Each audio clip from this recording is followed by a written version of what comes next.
우리나라에 대한 일본의 두 번째 수출 규제 조치가 임박했습니다. 이른바 화이트리스트, 한국을 수출 우대국에서 제외하는 방안이 다음 달 2일 확정될 것으로 보입니다. 우리나라는 일본의 경제 보복에 맞서 본격적으로 WTO 제소에 나서겠다는 입장입니다. 갈수록 깊어지는 한일 갈등 상황 앞으로 어떻게 전개될지 또 해법은 없는지 전문가와 이야기 나눠보겠습니다. 오늘 저희 이슈진단에서도 여러분들의 의견을 받고 있습니다. 100원의 이용료가 있는 샵 3698 유료 문자로 여러분들의 다양한 의견 많이 보내주시기 바랍니다. 네, 오늘 도움 말씀 주실 분 소개하겠습니다. 동국대 국제통상학과 광노성 교수입니다. 어서 오세요. 안녕하세요. 어서 오십시오. 교수님, 다음 달 2일, 그러니까 이번 주 금요일에 일본에서 가기에 상정해서 이번 화이트리스트 제외에 대한 내용에 대한 처리를 하겠다라는 보도가 나오던데, 그렇게 되면은 다음 달에 이제 화이트리스트에서 우리가 빠질 수 있는 가능성이 있다고 봐야 되나요? 어떻게 되나요? 지금으로 봐서는 빠질 거 분위기죠. 8월 2일 날 이제 그 강요회 내각 회의를 열어서 이제 결정하는데, 왜냐면 이번에는 이제 법을 고치는 게 아니라 시행령에서 우리 한국을 빼는 그거기 때문에 이제 내각 회의에서 결정되는 사항이죠. 예. 몇 가지 변수가 있습니다. 뭐 미국의 개입이라든지 일본 기업들이 오히려 일본에 더 부메랑으로 돌아가서 피해를 보고 있다고 지금 정부에다 그런 소청을 하고 있는 상황이라 그런 몇 가지 변수가 있지만 지금 일본의 분위기로 봐서는 굉장히 강경해서 8월 2일 날 내각회의에서 아마 통과하고 네. 한 3주 뒤면 이제 시행되는 그런가요? 그렇게 됩니다. 그럼 8월 한 말 정도면 8월 이게 시행이 된다고? 23일 뭐 그 정도면 정도면. 2일이니까 이제 21일을 더하면요. 이게 가기에 2일 날 상정이 되면은 그 3주 정도의 절차가 있을 거 아니에요? 어떤 절차들이? 그거는 이제 저 외국한 관리법 시행령 고치고요. 그다음에 공시하고 그런 과정이 남아 있겠죠. 네. 자, 일본이 처음 우리나라에 이제 제재를 가한 게 반도체 핵심 3개 품목이었는데, 자, 그럼 2차 무역 보복이 시작된다라고 하면 다음 타깃, 그러니까 수출 규제 품목이 어떤 식으로 확대될 거라고 보세요? 지금 전략 수출 물자가 약 850개 정도 된다고 해요. 네. 근데 거기에는 이제 우리가 이번에 봐는 반도체 소재나 디스플레이 소재나 물품 뭐 그것뿐만 아니라 화학, 수소차 같은 거, 이제 배터리 탱크 같은 네. 거요. 그다음에 전기차 배터리 여기 등과 같은 주요 이제 4차 산업 주요 품목들이 이제 거기에 포함이 되고 있고요. 네.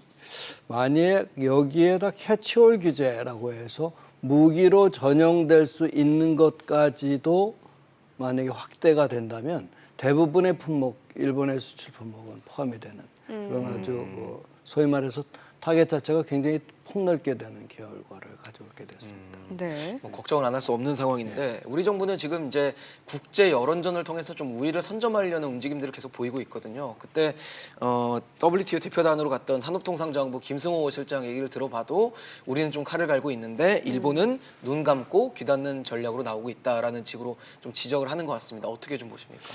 일단 이제 국내 국제 여론전인데요. 국제 여론전에서 가장 대표적인 게 이제 WTO죠. 다자체제로서 네. 특히 일반 이사회는 아주 중요한 의사결정 지체제이기 때문에 거기 거론해서 이제 우리 측 주장을 했는데 네.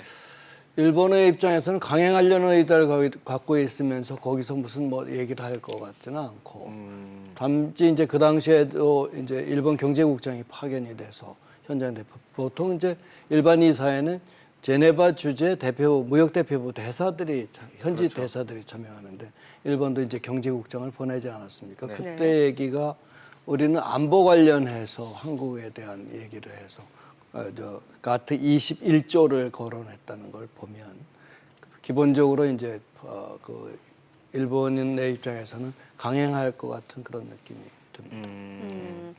뭐 일단 WTO 일반 이사회 그리고 미국을 무대로 1차 여론전을 펼쳤고 유명희 통상교섭 본부장이 이제 2박 3일 미국 일정을 마치고 돌아왔는데 어떨까요? 미국을 상대로 한 외교전 어떤 효과를 좀 기대해 볼 수 있을까요? 유명희 통상교섭본부장이 지난번 이제 미국 가서 우리의 그 이런 일본의 조치는 글로벌 밸류 체인 파괴로 인해서 글로벌 기업뿐만 아니라 미국 기업이 거기도 들어가죠. 미국 기업 또 실제로는 일본 기업까지도 파괴를 하는 그런 것이다라고 얘기를 이제 했어요. 미국 사람들은 입장에서는 동의를 했죠. 맞는 얘기다. 그렇게 얘기를 하면서도 결론은 뭐냐? 당사자가 먼저 해결을 해라. 하는 것이 미국의 입장이고 지금 관망하고 있는 그런 태도를 보이고 있습니다. 근데 이제 이것이 미국 기업이 특히 이제 애플이나 퀄컴 같은 미국이 자랑하는 그런 IT 기업에 대한 피해가 현실화되면 네. 그때는 개입의 가능성은 있겠지만 지금은 관망하는 태도를 보이고 있는 게 미국의 동의는 하면서도 관망하는 게 미국의 태도인 것 같습니다. 지금 뭐 사실 미국 기업들도 그렇고 일본 내에서도 기업들 중심으로 반대 목소리가 나오고 있다고 하니까 사실 우리 정부 입장에서 이 부분을 또 잘 파고들면 어떤 해결책을 모색해 볼 수 있지 않을까 싶거든요. 우리가 이제 지금 일본의 어떤 정치권에서의 기류와 달리 일본 기업 자체도 우려를 하고 있거든요. 네네.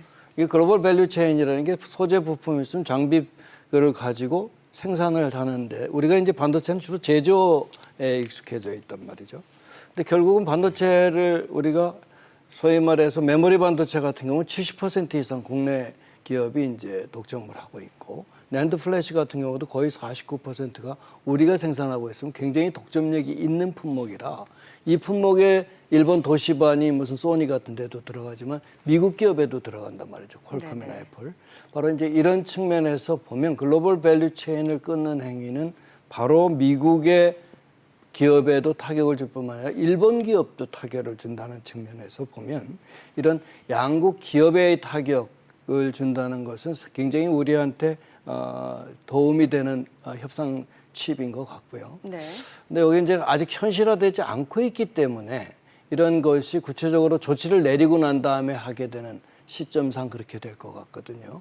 그렇게 되면은 요거는 우리가 이제 그동안의 어떤 우리가 타격을 받고 있던 소제품만 아니라 요 재고들 관리 잘 해가면서 오히려 지금 반도체 재고는 많이 쌓여 있어요. 한 6개월치 쌓여 있기 때문에 이게 지금 이런 타격이 있으면서 반도체 가격은 올라가는 그러니까 오히려 이제 기회로 활용할 수 있는 측면도 있거든요. 바로 이제 이런 측면에서 보면 이런 글로벌 밸류 체인에서 타격이 현실화돼서 만약에 그때 수정을 한다고 하더라도 그런 그때까지 관리가 국내 기업의 관리가 필요한 것 같습니다. 네. 사실 뭐 국제적인 여론전 하다 보니까 이제 미국의 개입을 저희가 어떻게 보면 중재를 좀 원하고 있는데 아까 말씀하신 대로 뭐 미국 기업들의 피해가 없으면 미국이 섣불리 나서진 않을 것 같은 상황이잖아요. 근데 미국과의 또 우리나라의 또 최근 갈등을 보이는 부분이 그 개도국 논란이 좀 있더라고요. 그 도널드 트럼프 미국 대통령이 그 미국 무역대표부에 이제 개도국 조건을 좀 강화해서 구분할 건 구분을 좀 하자. 그런데 우리나라가 아직 그 개발도상국으로 지금 지위를 갖고 있기 때문에 우리도 영향을 좀 받을 수 있다라는 우려가 있는 것 같더라고요. 이게 이제 개도국 역사로 들어가면 우리나라가 이제 OECD 가입할 때 1996년도죠. 네. 그때도 우리는 농업은 개도국이다라는 입장을 고수를 했어요.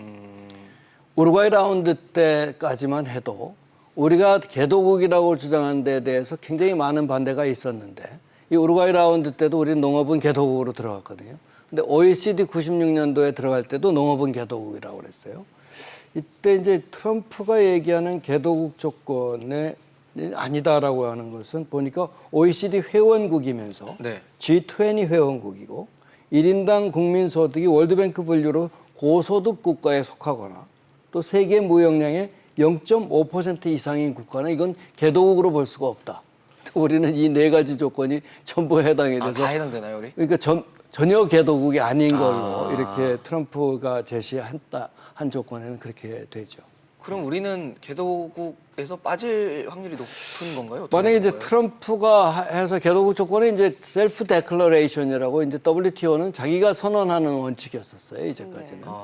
그런데 이제 이게 트럼프가 만약에 주장을 하면은 트럼프 미국에 대한 개도국 조건은 못 받게 되는 그런 경우가 되겠죠. 그럼 우리가 어떤 좀 피해를 항상 가장 상대적으로 우리가 손해를 보게 개도국으로 이제까지 주장했던 분야가 농업이거든요. 네네. 농업에 대한 보조금이라든지 관세 장벽을 이제 관세를 빠른 속도로 이제 지난번에 약속했던 거를 깎는다든지 그다음에 이제 지금 고율 관세로 요구하고 있는 쌀, 마늘, 참깨 이런 것들 뭐 600%씩 이렇게 되거든요. 이거 확 내려야 되는 그런 결과를 갖게 돼요. 무역 통상에서 우리가 좀 손해를 볼 수밖에 없는 상황이 개도국 조건은 우리 농업을 보호해주는 이제까지 큰 보루였었어요, 사실은. 네. 근데 이제 개도국 조건을 만약에 농업에서만저도 하게 된다면 파고는 굉장히 크게 되는 결과를 가져올 것 같습니다. 사실 트럼프 대통령이 지금 이 얘기를 한 거는 중국을 타깃으로 원래 한 중국 거예요? 타격을 하는데 중국은 우리 이런 네 가지 조건에 못 끼거든요. 오히려 우리나라가 우리가 끼죠.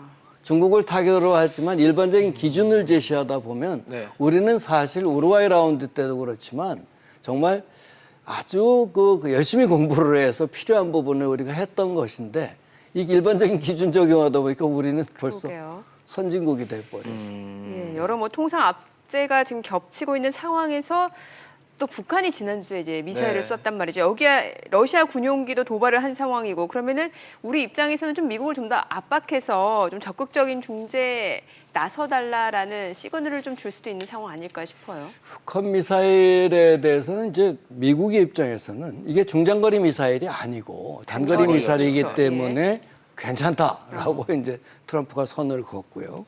러시아 군용기 도발에 대해서는 관심을 갖고 있는 것이 사실입니다. 따라서 미국이 동맹의식을 발휘할 수 있도록 그래서 우리가 어떤 참여와 유도가 지금 필요한 시점이 아닌가. 지난번에 이제 화웨이 제재할 때 우리가 미국이 요청을 해왔을 때도 우리 민간 기업이 하는데 정부가 어떻게 나서느냐 해서 이제 약간 민간 기업하고 정부의 행위를 이제 구분하는 듯한 일본은 확 바로 동참했거든요.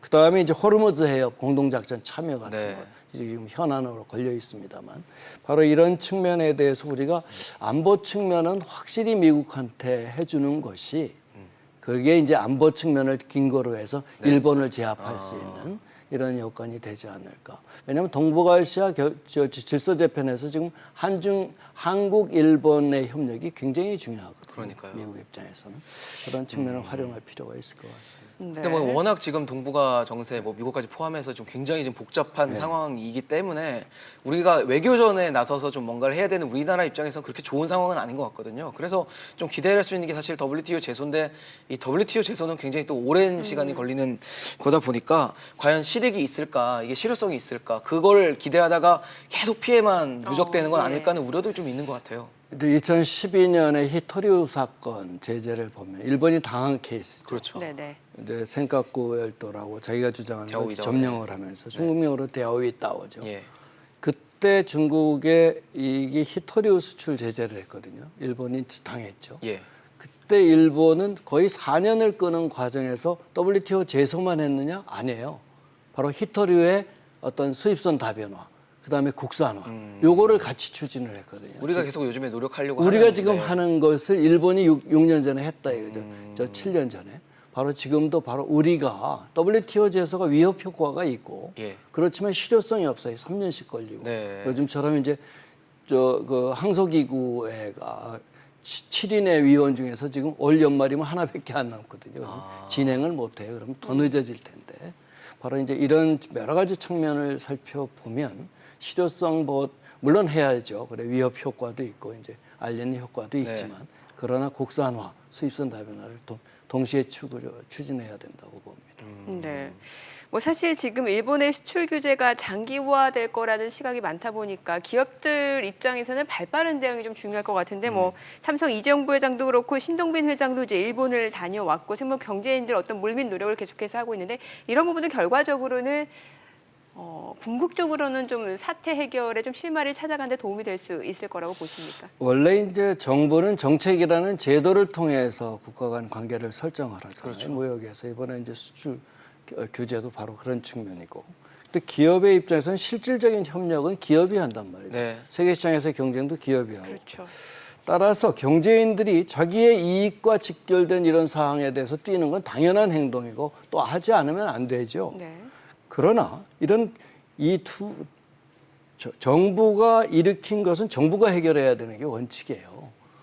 왜냐하면 자기 책임설이잖아요. 누가 일으켰으면 그걸 책임을 정부가 해야 되는데 그러나 이런 투트랙 어프로치가 지금 필요한 상황이 온 것 같아요. 예를 들면 기업은 실질적인 협력으로 우선 이런 제도적인 일을 정부 국가 간 장애라고 하는 제도적인 장치에 대해서 오는 어떤 것을 기업 간 실질적 협력을 통해서 극복할 필요가 있죠. 예를 들어서 규제를 우회를 해서 일본에서 생산하지 않고 해외에서 동남아에서 생산하는 것을 만약에 에칭가스 같은 걸 들여온다든지 네. 아니면 뭐 여러 가지 이제 해외 생산 기지를 일본의 기술 협력을 얻어서 국내에서 생산하게 한다든지 하는 여러 가지 방법은 기업들이 실질적인 협력을 통해서 해결할 수 있는 방법이니까 지금 국가 간 문제가 해결되기까지는 기업의 어떤 실질적인 어떤 노력 이런 자체가 필요한 상황인 것 같습니다. 네.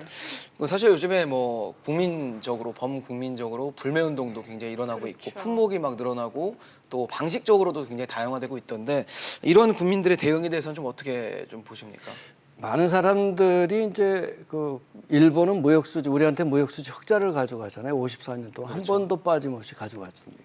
근데 실제로 무역수지 적자 국가거든요. 작년부터. 일본은 무역수지 일본 적자. 자체는 네. 그렇습니다. 중국한테 수입이 워낙 많아서. 네. 그러나 이제 우리가 소위 말해서 일본 제품을 안 사버리면 무역수지 적자를 가중을 시키게 되는 우리가 무역수지 적자를 일본한테 당했던 것을 역전시키거나 아니면 경감시키는 그런 효과를 가잖아요. 그러니까 일본은 분명히 느끼고 있을 겁니다. 말은 그렇게 못해도. 바로 이제 그렇지만 해결에 국민이 어떤 반일 또는 일본 제품 구매 뭐 반대 운동 같은 걸 벌이는 것은 해결에 도움이 돼요. 일본의 무역수지 적자를 압박을 하기 때문에. 그렇죠. 근데 문제는 정부 개입 의혹이 없어야 돼요. 한국 정부가 시켰어 저거 관제 데모다 그러면 관계만 더욱더 나빠지니까. 그런 게 아니지 않나요? 아니죠. 그러니까요. 자발적으로 국민들이 나서서 지금 움직임을 보이고 있는 거라서 네, 그런 측면에서 해결에 분명히 도움이 되는 측면이 있을 겁니다. 네, 알겠습니다. 오늘 동국대 광노선 교수였습니다. 잘 들었습니다. 고맙습니다. 수고하셨어요.